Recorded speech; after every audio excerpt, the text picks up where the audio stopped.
Hey watch friends, today we're going to do a quick candid unboxing as well as first look at the latest model from Zelos. This is their Blacktip GMT. Many of you may already be familiar with the Blacktip model. That was actually previously launched, I believe about a year ago. And then this latest iteration kind of builds from that, but now, as the name would denote, in a GMT form factor. So let's go ahead and get this set aside. Do stay tuned because I will of course have the full review coming up. I will have that before the launch goes live.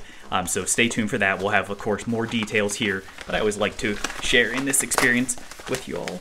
So we got this double package, as you can see here, making sure it gets to us safely. Sorry, that one was a fight there. Okay, so now inside, as usual, we have the cardboard box. We're still staying with the aluminum. I believe they actually have new packaging in the works, but presently though, we still have this Zelos aluminum box, as we've looked at in the past. Extruded aluminum, nice brushed finish there, dual tone, hinged, all that kind of good stuff. So let's go and pop it open and check out what we're actually here to see. All right, so then up top, as always, you have the warranty card that's taped in there.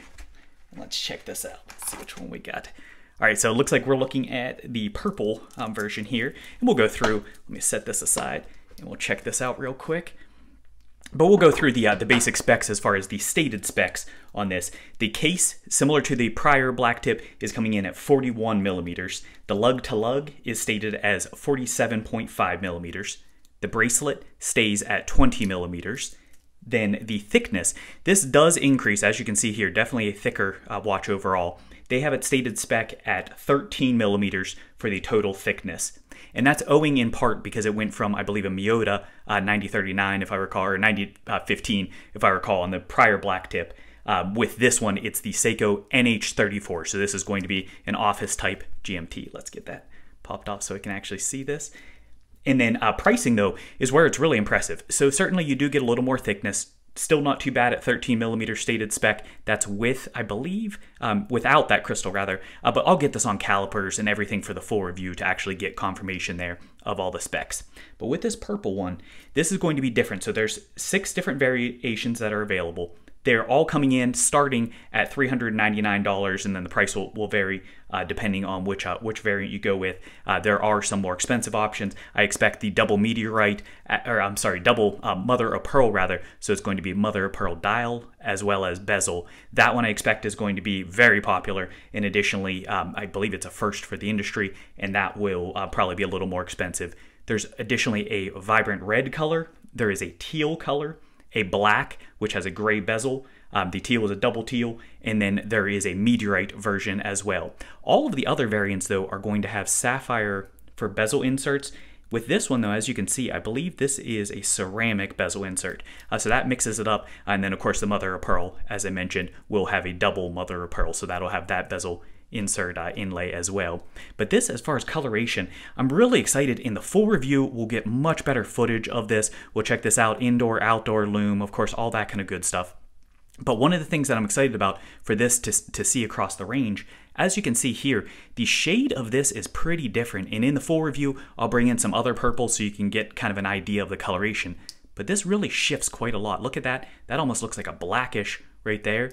And then as you move that out, and this is actually a purple dial, obviously, but it's a titanium PVD coated purple. And that's part of how they got this unique coloration that they said they couldn't achieve through printing. So that's a really cool effect there.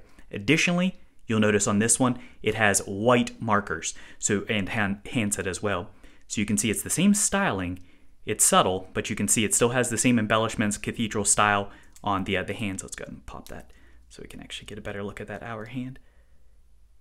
But with this, you can see you still get those cathedral touches, but it with the white is a little more subdued than the others. Additionally, you have a frame date window still, and that carries through with the white as well. At least on camera, a little bit hard to see there, but we'll check that out in full usage. This lighting isn't the best either. And then that purple coloration, just check that out, get that effect. And this, similar to what we saw in the Aurora, has a light blue accent. So there's again from the profile view. Let's go and get some of these stickers popped off. Just like with the original Blacktip, you can see that this does have female end links that carry through as well.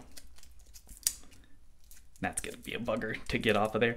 Okay, so I'll probably save this for the full review so you don't have to watch me fight. Actually, there, we got that fairly quickly.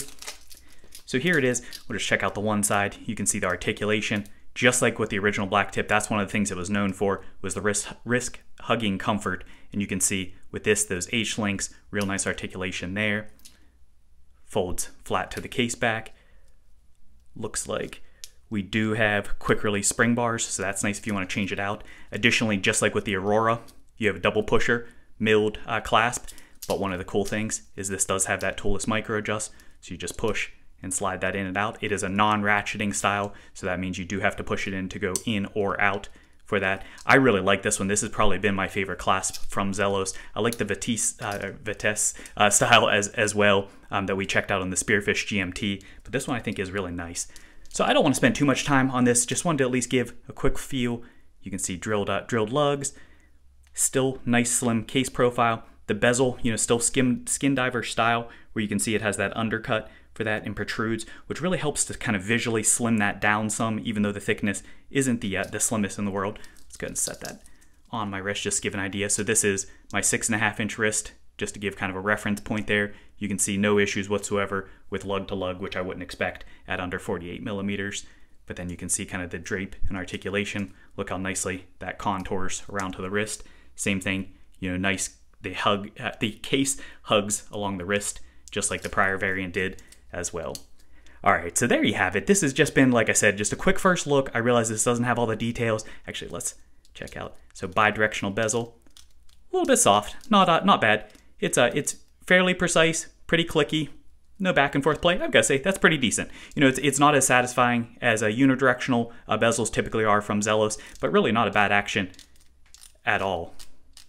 Really can't complain there. So we'll check that out more, and like I said, we'll go through more details in the full review. But this was just a quick first look. We'll have everything you could possibly want to know about this one coming up in the full review, so do stay tuned for that. In the meantime, if you did like this, please do give that like button a tap. And as always, if you haven't done so already, hit that subscribe button. Not only will you get to see this, but I'll have other good stuff coming for you as well. Thanks for watching.